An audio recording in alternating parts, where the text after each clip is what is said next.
ಎಲ್ಲರೂ ಹೇಗಿದ್ದೀರಾ? ನಾನು ಕೂಡ ಚೆನ್ನಾಗಿದ್ದೀನಿ. ನೀವು ಕೂಡ ಚೆನ್ನಾಗಿದ್ದೀರಾ ಅಂತ ಅಂದ್ಕೊಳ್ತಾ, ನಾನು ಇವತ್ತೊಂದು ರೆಸಿಪಿ ಜೊತೆ ಬಂದಿದ್ದೀನಿ. ಆ ರೆಸಿಪಿ ಏನಂದರೆ ಹೀರೆಕಾಯಿ ಬಳಸ್ಕೊಂಡು ಮಸ್ಕಾಯಿ ಮಾಡೋಣ ಅಂತ. ಸುಮಾರು ಥರದ ಮಸ್ಕಾಯಿ ಮಾಡ್ಬೋದು. ನಾನು ಅದರಲ್ಲಿ ಹೀರೆಕಾಯಿ ಮಸ್ಕಾಯಿ ಮಾಡ್ತಾಯಿದ್ದೀನಿ. ನೋಡ್ತಿರ್ಬೋದು ಇಂಗ್ರೀಡಿಯೆಂಟ್ ತೋರಿಸ್ತಾ ಇದ್ದೀನಿ. ಎಲ್ಲ ಬೇಳೆಗಳನ್ನ ಮಿಕ್ಸ್ ಮಾಡಿ ತೊಳೆದು ಎತ್ತಿಟ್ಕೊಂಡಿದ್ದೀನಿ. Tomato 3 ಹೆಚ್ಚಿಟ್ಕೊಂಡಿದ್ದೀನಿ friends. ಒಂದು ಅರ್ಧ ಕೆಜಿಯಷ್ಟು ಹೀರೆಕಾಯಿ ತೊಗೊಂಡಿದ್ದೆ. ಒಂದು 10ರಿಂದ 12 ಮೆಣಸಿನ್ಕಾಯಿ ತೊಗೊಂಡಿದ್ದೀನಿ ಅಂತಲೇ ಹೇಳ್ಬೋದು. ಮತ್ತು ಒಂದೆರಡು ಈರುಳ್ಳಿ ಕಟ್ ಮಾಡಿ ಇಟ್ಕೊಂಡಿದ್ದೆ. ನಾನೇನು ತೊಳೆದಿಟ್ಕೊಂಡಿದ್ದೆ ಬೇಳೆಕಾಳುಗಳನ್ನ ಅದನ್ನು ಕುಕ್ಕರಲ್ಲಿ ಹಾಕ್ಕೊಳ್ತಾ ಇದ್ದೀನಿ. ಹೀರೆಕಾಯಿನೂ ಅಷ್ಟೇ ಹಾಕ್ಕೊಳ್ತಾ ಇದ್ದೀನಿ. ಟೊಮೆಟೊ ಹಾಕ್ಕೊಳ್ತಾ ಇದ್ದೀನಿ ಫ್ರೆಂಡ್ಸ್. 3 ಈರುಳ್ಳಿ ಹೆಚ್ಚಿಟ್ಕೊಂಡಿದ್ದೆ ಚಿಕ್ಕ ಚಿಕ್ಕದು. ಸಾಂಬಾರು ಈರುಳ್ಳಿ ಅಂದರೆ ಇನ್ನೂ ಟೇಸ್ಟ್ ಚೆನ್ನಾಗಿರುತ್ತೆ. ನನ್ನ ಹತ್ರ ಸಾಂಬಾರು ಈರುಳ್ಳಿ ಖಾಲಿ ಆಗಿತ್ತು. ಸೊ ಅದಕ್ಕೋಸ್ಕರ ನಾರ್ಮಲ್ ಈರುಳ್ಳಿನೇ ಹೆಚ್ಚಿಟ್ಕೊಂಡಿದ್ದೀನಿ, ನೋಡ್ತಿರ್ಬೋದು. ಬೆಳ್ಳುಳ್ಳಿನ ಸಿಪ್ಪೆ ಸುಲಿದು ಎತ್ತಿಟ್ಕೊಂಡಿದ್ದೆ. ಸಿಪ್ಪೆ ಸುಲಿದು ಎತ್ತಿಟ್ಕೊಂಡಿದ್ದೆ, ಅದನ್ನು ಕೂಡ ಹಾಕ್ಕೊಳ್ತಾ ಇದ್ದೀನಿ. ಮೆಣಸಿನ್ಕಾಯಿ ಹಾಕ್ಕೊಳ್ತಾ ಇದ್ದೀನಿ ಖಾರಕ್ಕೆ ತಕ್ಕಷ್ಟು. ನಿಮ್ಗೆ ಎಷ್ಟು ಬೇಕಷ್ಟು ಹಾಕ್ಕೊಳ್ಬೋದು. 1 ಟೇಬಲ್ ಸ್ಪೂನಷ್ಟು ಜೀರಿಗೆ ಹಾಕ್ಕೊಳ್ತಾ ಇದ್ದೀನಿ, ನೀವು ನೋಡ್ತಿರ್ಬೋದು. ಮತ್ತು ಒಂದು ಅರ್ಧ ಟೀ ಸ್ಪೂನಷ್ಟು ಅರಿಶಿನ ಹಾಕ್ಕೊಳ್ತಾ ಇದ್ದೀನಿ. ಇದು ಬಂದುಬಿಟ್ಟು ಸಾಂಬಾರು ಪುಡಿ. ಖಾರಕ್ಕೆ ಮೆಣಸಿನ್ಕಾಯಿ ಹಾಕ್ಕೊಂಡಿದ್ದೀನಲ್ಲ, ಅದಕ್ಕೆ ಸಾಂಬಾರು ಪೌಡ್ರ್ ಹಾಕ್ಕೊಳ್ತಾ ಇದ್ದೀನಿ. ಅದಾಗಿದ್ಮೇಲೆ ಉಪ್ಪು ರುಚಿಗೆ ತಕ್ಕಷ್ಟು ಹಾಕ್ಕೊಳ್ತಾ ಇದ್ದೀನಿ ಫ್ರೆಂಡ್ಸ್.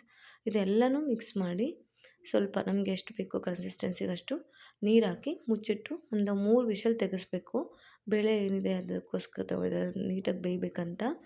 ನೋಡ್ತಿರ್ಬೋದು. ಈಗ ಬಾಣಲೆ ಇಟ್ಕೊಂಡು ಸಪ್ರೇಟಾಗಿ ನಾನು ಒಗ್ಗರಣೆ ಹಾಕ್ಕೊಳ್ತಾ ಇದ್ದೀನಿ. ಎಣ್ಣೆ ಕಾದಾದ್ಮೇಲೆ ಸಾಸಿವೆ ಹಾಕ್ಕೊಂಡು ಮತ್ತು ಜೀರಿಗೆ ಕೂಡ ಹಾಕ್ಕೊಳ್ತಾ ಇದ್ದೀನಿ. ಅದು ಸ್ವಲ್ಪ ಸಿಡಿಬೇಕು ಚಟಪಟ ಅಂತ, ಆವಾಗ ಚೆನ್ನಾಗಾಗುತ್ತೆ. ಸಿಡ್ದಿದ್ದಾದಮೇಲೆ ನೋಡ್ತಿರ್ಬೋದು ನೀವು ಕಾದಿದೆ. ಇವಾಗ ಅದರಲ್ಲೇ ಈರುಳ್ಳಿ ಹಾಕ್ಕೊಳ್ತಾ ಇದ್ದೀನಿ ಫ್ರೆಂಡ್ಸ್. ಈರುಳ್ಳಿನೂ ಹಾಕ್ಕೊಂಡು ನೀಟಾಗಿ ಬಾಡಿಸ್ಕೋಬೇಕು. ಅದು ಬಾಳೋಷ್ಟೊತ್ತಿಗೆ ಸೈಡಲ್ಲಿ ನಾವು ಏನು ವಿಷಲ್ ಹಾಕಿಸ್ಕೊಂಡಿದ್ವಿ ಆ ಮಿಶ್ರಣನ ಸ್ವಲ್ಪ ಸ್ಮ್ಯಾಶ್ ಮಾಡ್ಕೊಳ್ಬೇಕು ಅಂತಲೇ ಹೇಳ್ಬೋದು. ಸ್ಮ್ಯಾಶ್ ಮಾಡ್ಕೊಳ್ಳುವಾಗ ಸ್ವಲ್ಪ ಹೀರೆಕಾಯಿ ಏನಿದೆ ಅದು ನಮಗೆ ಸಿಗಬೇಕು. ಒಂದೊಂದು ಹೀರೆಕಾಯಿ ಬೇಳೆ ಎಲ್ಲ ಫುಲ್ಲು ಸ್ಮ್ಯಾಶ್ ಮಾಡೋದು ಬೇಡ, ಸಿಗೋ ಥರ ಮಾಡಿಕೊಂಡ್ರೆ ಸಾಕು. ನೀವು ನೋಡ್ತಿರ್ಬೋದು ಈ ಹದಕ್ಕೆ ನಾನು ಮಾಡ್ಕೊಂಡಿದ್ದೀನಿ. ಅದಕ್ಕೆ ನಾನು ಏನು ಒಗ್ಗರಣೆ ತೆಗೆದಿಟ್ಕೊಂಡಿದ್ನಲ್ವ, ಸೊ ಒಗ್ಗರಣೆ ಬಾಡಿಸ್ಕೊಂಡು ನೀಟಾಗಿ ಗೋಲ್ಡನ್ ಬ್ರೌನ್ ಬಂದಮೇಲೆ ಹಾಕಿ ಮಿಕ್ಸ್ ಮಾಡಿದರೆ ಹೀರೆಕಾಯಿ ಮಸ್ಕಾಯಿ ರೆಡಿ.